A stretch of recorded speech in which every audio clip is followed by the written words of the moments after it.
ជាបងមិនអាចធ្វើជាបរិសុទ្ធដែលអូនស្រឡាញ់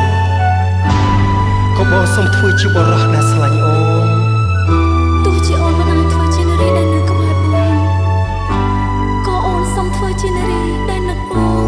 ចិត្តនៅតែនឹកដល់គ្នាតែវេលា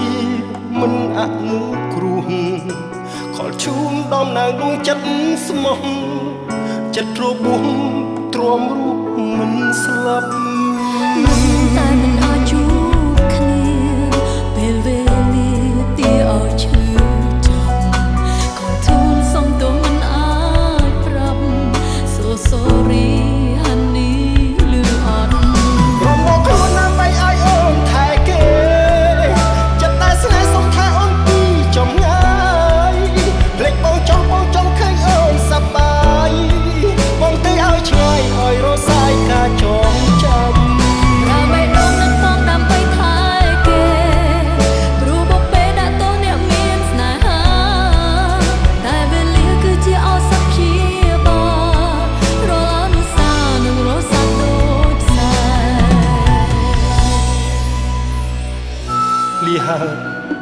សង្ឃឹមថាការចាក់ចេញនេះនឹងអាចធ្វើឲ្យគ្រប់យ៉ាងប្រសើរវិញក៏អាចធ្វើឲ្យអូននឹងគេរីករាយអូនសំទោគ្មានអ្នកណាខុសទេគឺមានតែអ្នកឈឺចាប់ហេតុអីក៏យើងជួបរឿងបែបនេះ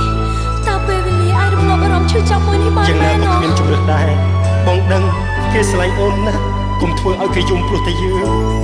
ចិត្តនៅតែនឹកដល់គ្នាតែវេលាមិនអនុគ្រោះក៏ជូនដំណើរដួងចិត្តស្មោះចិត្តរបួសទ្រាំរួបមិនស្លាប់តែមិនអាចជួបគ្នាពេលវេលាទីឲ្យឈឺចាប់ក៏ទូលសុំទោសមិនអាចប្រាប់ So sorry honey បងដល់ខ្លួនដើម្បីឲ្យអូនថែគេចិត្តតែស្នេហ៍សុំថែអូនពីចំងាយ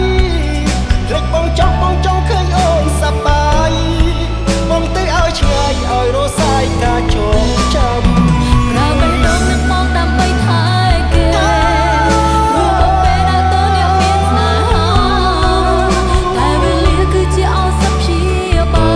លរាល់អនុស្សាវរីយ៍នឹងរសាត់ទុកខ្សែអរគុណបងដើម្បីឲ្យអូនថែគេអរគុណដែលបងធ្វើឲ្យដើម្បីអូនចិត្តតែស្នេហ៍សុំថែអូនពីចំណាយ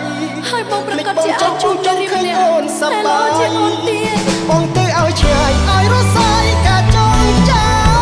ប្រើបេះដូងនឹកមកដើម្បីថែគេព្រោះពេលដែលតើអ្នកមានស្នេហាដែលជួបរឿងឈឺចាប់បែបនេះគឺជាឱសថព្យាបាលតែសូមឲ្យយើងបែកគ្នាដោយរីករាយដោយស្នាមញញឹមរឿងឈឺចាប់នឹងស្លាប់ទៅតាមវេលា